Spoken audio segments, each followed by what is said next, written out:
Go through a little bit how you were breaking that down and how a student would be able to approach that. Yeah, I would say what matters first is the subdivision. So basically you have a constant subdivision, and you have different groupings. Your limbs will play, each limb will play different group. For example, the one you hear first is playing a melody that runs over 14 subdivision. Tat, tat, tak, tak, tat, tat, tak, tak, ta. So it can be thought like 14, 16 pattern. And then over that, you want to what do I play? Yeah. So the snare, the pattern that the snare is playing is in 5. Is tak tak tak tak. So it's the same over the same subdivision, but on top or maybe under my first melody line in 14, I will have the snare line in 5. So my snare line will repeat every 5 subdivision. So tak tak tak tak tak tak, and it will run all along the subdivisions. And it's the same for the hi-hat. It's in every 3. So 1 2 3 1 2 3 1 2 3 1 2 3 1 2 3. And the kick when it joins is in every 4. 1 2 3 4 1 2 3 4. So it's really based on the same subdivision. You could even write it this way, you know. You don't put time signatures or bars. You just get rid of everything, and you write a very long subdivision, and then you will like square the melody that your toms are playing. Tak tak tak tak tak tak tak tak. You will write another layer under this melody layer, and you will square the 1, the 3 subdivision, like 1 2 3 4 5 1 2 3 4 5. So you will play the 1 and the 3 over all the 5. So 1 2 3 4 5 1 2 3 4 5. You square that, and then you put a third layer, and you will circle every 3.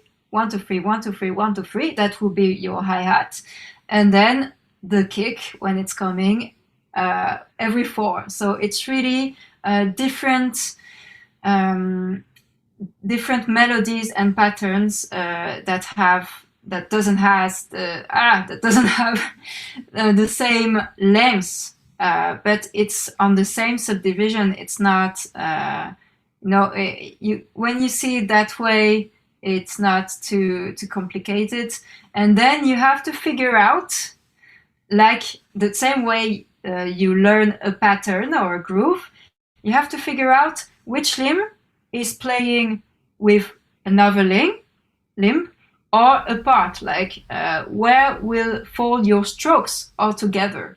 So it's more for me a coordination thing than independence thing. It's really all linked by the subdivision and all related. You have to, sometimes, you know, your snare will fall with your tom 3, and then in between your tom 2 and on your hi-hat, and it's really exactly the same process of learning a groove.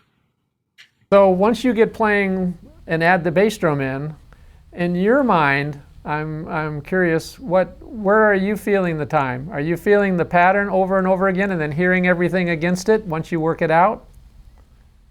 It depends. I can feel it. I can focus myself on one of the different layers. You know, if I want to feel it with the main melody, so tan tan tan tan tan, I will play in my head everything around that melody. That's mostly what I do actually. But I can also focus on my hi-hat melody or part. It's more a part. My hi-hat part, and everything we turn around that hi-hat part. And yeah, so I really can focus on different layers, but mostly it's about the main melody, the one that comes first, that will lead everything. And obviously when you play other layers from different lengths, it will take several times this melody in order to fall back together. So I will really sing myself everything that's happening. For example, with the toms and the snare, it really makes a new rhythm together, and I eventually know this rhythm by heart, and that's my landmark. I don't count the measures and the stuff. It's really all referring to the main melody. For example, if I sing that da da da da da da da, I know that the snare. I would try to sing it along. Da da to get to get to get to get to get da da get to get get to get to get to get to get to get to get to get to get. It's something that you practice it so much that you end up, You feel it. knowing that by heart.